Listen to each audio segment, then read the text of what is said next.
pratiquer les sciences occultes dans Néphilim Légende. Alors, en généralité, les sciences occultes sont source de nombreuses interrogations et recherches depuis l'aube de l'humanité. Les sciences occultes font corps avec les Néphilim. Elles sont aussi importantes que son cas et son pentacle. Depuis la chute, chaque Néphilim y consacre la majeure partie de son existence, tant spirituelle qu'incarnée. En effet, ces pratiques magiques sont la principale voie de sa recherche spirituelle vers la mise en accord avec le monde qui l'entoure. Elle permet de découvrir les harmonies secrètes qui gouvernent les corps physiques comme subtils du cosmos. Ainsi, par une étude et une pratique quotidienne des sciences occultes, le Néphilim peut se mettre en accord avec les harmonies de l'univers et entrer en résonance pour se fondre dans le grand tout. Si l'on veut résumer les trois sciences occultes, la magie, première des sciences occultes, la plus naturelle, la plus instinctive, permet aux Néphilim d'entrer en accord avec les champs magiques afin de produire des effets magiques. La Kabbale, par sa philosophie spirituelle, perçoit les champs magiques comme plusieurs mondes, habités au sein desquels une présence infinie existerait et régnerait, l'unique. Le kabbaliste, en progressant le long d'un arbre de vie, forme des chemins parmi ces mondes, peut en invoquer et diriger les habitants. L'alchimie, troisième science occulte, la plus récente, fabrique via des constructs, des machines magiques, à partir d'une materia prima, du K-élément concentré dans différents matériaux, des substances magiques, poudres, ambres, métaux, qui sont ensuite utilisés pour produire des effets magiques. Chaque science occulte est composée de 3 cercles. Pour la magie, la basse magie, la haute magie et le grand secret. Pour l'alchimie, l'œuvre au noir, l'œuvre au blanc et l'œuvre au rouge. Pour la Kabbale, ce sont des étapes sur l'arbre de Kabbale, l'on nomme séphirot. Ces 10 séphirot sont répartis en 3 cercles. Le premier cercle, les sceaux. Le deuxième cercle, les pentacles, et le troisième cercle, les clés. Chaque science occulte a été formalisée par les Néphilim au cours des ères passées, avec plus ou moins de raffinement ou de codification. La magie a été codifiée sous forme de sorts, la Kabbale sous forme d'invocation, et l'alchimie grâce à des formules. Ces recettes sont caractérisées et codifiées selon la science occulte à laquelle elles appartiennent et comportent toutes un degré qui reflète leur niveau de difficulté. Les focus. Les focus sont des recueils de sorts créés par les Néphilim au fil des années depuis la chute de l'Atlantide. Ils peuvent prendre des formes variées, depuis un simple texte jusqu'à un dessin, une gravure abstraite ou même une incrustation de pétales de fleurs. C'est donc dans ces focus que le Néphilim trouvera soit des sorts, des invocations ou des formules, et dans les focus, il pourra déchiffrer ces éléments magiques. Une fois cela déchiffré, le Néphilim pourra utiliser ce focus pour lancer ses sorts, invocations ou formules. Mais il pourra aussi réaliser un rituel d'apprentissage qui lui permettra de mettre ses effets magiques dans son pentacle. Il pourra ensuite réaliser un rituel de tatouage qui permettra de mettre un certain nombre de ses sorts dans son pentacle de manière définitive. Parlons maintenant de la magie.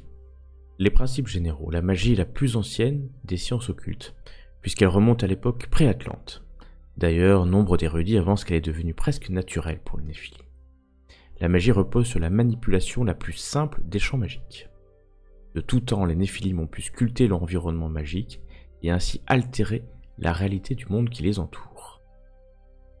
La magie est divisée en 3 cercles, qui sont autant d'étapes sur la voie de l'Agartha. Basse magie, haute magie et grand secret. La basse magie est universelle parmi les Néphilim. Le mage y observe les interactions entre les champs magiques et peut manipuler les éléments, sans forcément comprendre la logique derrière leurs arrangements. La haute magie permet de comprendre la nature intime des champs magiques, mais requiert de la part du Néphilim une forme de logique interne qui va lui offrir une vision unifiée de la magie. Cette logique, basée sur les éléments, prend la forme d'une voie, que le mage va adopter définitivement et qui va lui permettre de gravir les étapes menant vers le grand secret. Le grand secret est la dernière étape et va permettre au Néphilim qui la maîtrise de créer son propre territoire magique dans la cité d'Arcadia, qui lui servira à la fois de refuge et de base magique et avec laquelle il sera toujours en lien. C'est grâce à ce lien qu'il pourra lancer les puissants sorts de 3e cercle.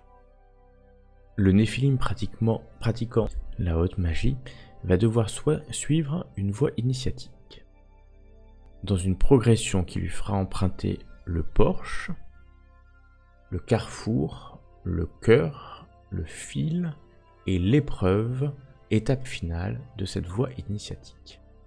Il existe 5 grandes voies initiatiques. La première, la voie du sentier sinueux, date de l'époque du Sentier d'Or. Le chemin vers l'Agartha qu'emprunte cette voie est celui de la compréhension de la nature et de son fonctionnement. Elle implique la compréhension des mécanismes qui régissent la Terre et ses habitants, ainsi que celle du fonctionnement des champs magiques et de leurs interactions avec le monde physique. Au-delà de la simple compréhension de ces phénomènes, les Néphilim qui empruntent cette voie cherchent à fusionner avec les champs magiques, dans l'espoir que la sapience les emplira alors tout entier. La deuxième voie est la voie de la spirale d'élévation. Elle date des guerres élémentaires. La voie de la spirale d'élévation est celle de la purification et de l'altération de soi. Les Néphilim qui choisissent cette voie voient les champs magiques comme s'ils avaient été souillés après la chute et cherchent à les purifier tant en eux que dans le monde. La voie de la spirale d'élévation a souvent été associée à l'élément eau par le passé. La troisième voie est la voie des principes égarants. Elle date des guerres élémentaires. Cette voie est celle de l'épreuve permanente. Le Néphilim qui l'emprunte n'aura de cesse de s'infliger des épreuves les plus rudes et les blessures les plus profondes dans l'espoir que les changements qu'elles entraînent lui relèvent la connaissance la plus pure et lui ouvrent ainsi les portes de l'Agartha. La quatrième voie est la voie du labyrinthe schématique, découverte durant l'hermétisme. Cette voie est celle de la recherche absolue de la connaissance cachée. Les Néphilim qui s'y engagent cherchent à percer, grâce à la magie, le mystère de toute chose, à connaître l'intimité des mécanismes qui régissent le monde et l'univers dans ses plus intimes rouages.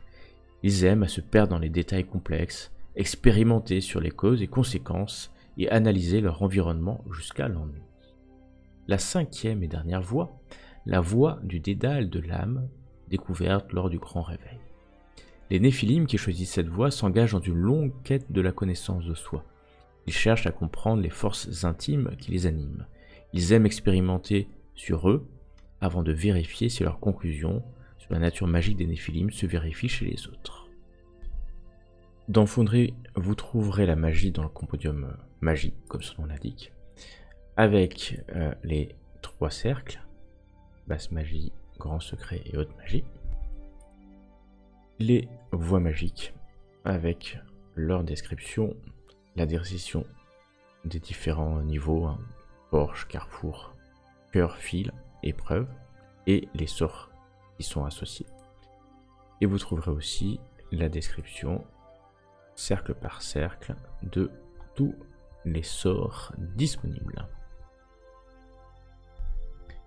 Vous avez aussi votre grimoire dans lequel vous pourrez voir tous les sorts et ajouter, si vous souhaitez, de nouveaux sorts découverts. Pour passer d'un cercle à l'autre, il vous faudra 7 degrés en basse magie pour pouvoir passer à la haute magie et 7 degrés au minimum en haute magie, ainsi que 2 sorts par niveau de la voie pour atteindre le grand secret. Passons maintenant à la Kabbale. La Kabbale est la science occulte qui matérialise et représente les champs magiques sous forme de mondes et de créatures avec lesquelles le kabbaliste noue des pactes afin de les contrôler et de les soumettre à sa volonté. Il existe au moins 5 mondes de Kabbale distincts qui sont chacun un aspect de la philosophie de l'unique. Ils correspondent à des manières d'être et de concevoir le monde pour les Néphilim. Aussi, dès qu'un kabbaliste atteint un certain niveau dans l'exploration de la Kabbale, il va devoir concentrer ses efforts sur un monde en particulier pour en explorer plus profondément la philosophie et en maîtriser les subtilités. Le premier monde est Zohar. les initiés de Zohar pensent que leur parcours doit s'effectuer à la fois par la méditation et l'étude, mais aussi par l'extase. Le respect d'un code de conduite strict, la purification, les épreuves visant à tester la foi sont les piliers de la progression de ces néphilim. Ils se considèrent comme les plus religieux des kabbalistes. Ils pensent avoir une certaine noblesse par rapport aux autres voies de Kabbale et méprisent souvent la sauvagerie d'Aresh ou de Pachad. Beaucoup sont des ermites reclus, d'autres des savants, correspondant avec un grand nombre d'occultistes dans le monde. La tour d'ivoire, les philosophies soliptiques sont le pain béni de ces néphilim, religieux et difficiles à comprendre. Zakai. Les adeptes de Zakai cultivent la sagesse et l'harmonie entre les éléments. Ils pensent que le parcours initiatique se révèle par la méditation et l'étude et attachent une grande importance à la préservation de la nature et de la terre tout entière contre les transformations dictées par le machinisme templier. Pachad. Le néphilim qui choisit la voie de Pachad est un être complexe, il est souvent cynique, désabusé.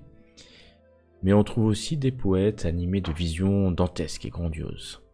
Il attache peu d'importance aux biens matériels, au code d'honneur strict et ne cherche pas à faire des grands projets d'avenir. Ces néphilim peuvent apparaître comme sans scrupules, mais on trouve chez eux aussi beaucoup de générosité et de noblesse. Méborak. Le néphilim qui arpente le monde de Méborak privilégie la beauté et l'élévation des sentiments. Il pense que l'étude de la beauté, l'esthétique ainsi que la tristesse et la mélancolie sont les éléments de l'ascension vers l'unique. Il est habité par une forte conscience de la destinée et de la dimension tragique de son statut de néphilim. Il est passionné et parfois violent, mais ne l'est jamais gratuitement et pense qu'en allant au bout des choses, on trouve toujours un point où l'on atteint l'équilibre et la justice.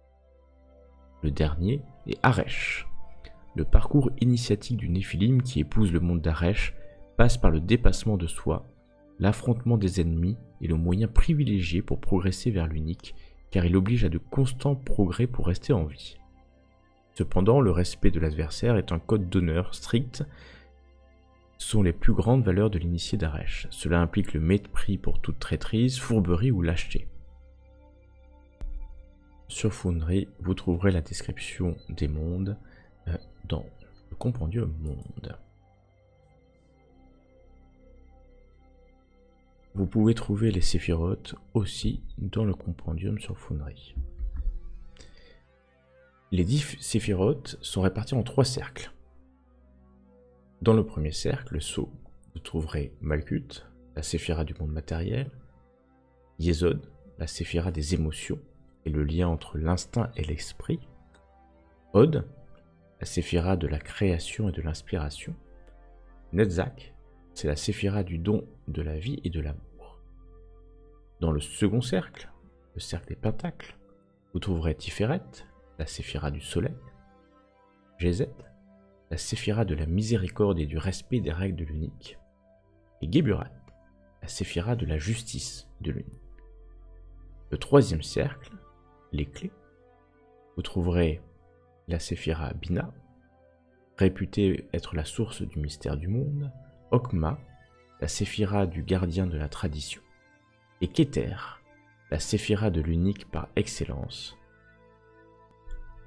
Le kabbaliste va donc s'élever dans l'arbre de vie en suivant le chemin et en découvrant chaque séphira à sa guise.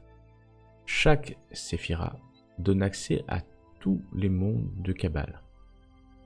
Bien entendu, le kabbaliste renoncera certainement aux autres mondes que celui de son choix pour pouvoir progresser dans le respect de ses convictions. C'est dans ces séphirotes que résident les créatures qui peuplent les mondes de Kabbale. Elles habitent des fiefs, territoires dirigés par un seigneur. Chaque fief est caractérisé par un degré qui reflète le niveau moyen des créatures qui l'habitent, et c'est bien ces créatures qui seront invoquées par le kabbaliste. Pour invoquer une créature, le kabbaliste devra invoquer celle-ci via le dessin d'un pentacle et l'invocation avec son K-élément. Une fois la créature invoquée, il devra nouer un pacte avec cette créature. Et une fois le pacte noué, la créature pourra obéir ou servir le kabbaliste. Attention, lorsque le pacte est noué, les créatures attendent souvent de leur invocateur qu'il suive certains principes. Par exemple, le kabbaliste ne doit pas utiliser les créatures invoquées avec frivolité, ne doit pas aller à l'encontre de la nature profonde de la créature, doit respecter la créature. Une fois que le kabbaliste s'est engagé dans un monde en particulier, les créatures de ce monde proposent aussi de faire figurer dans le pacte qui les lie au kabbaliste le choix d'une ordonnance. Il existe 10 ordonnances distinctes pour chaque monde. Celles-ci sont des obligations comportementales imposées au kabbaliste et reflètent son chemin vers l'unique au sein d'un monde de Kabbale. Passons maintenant à la dernière science occulte, l'alchimie. L'alchimiste est le néphilim qui utilise les K-éléments cachés au sein de la matière elle-même.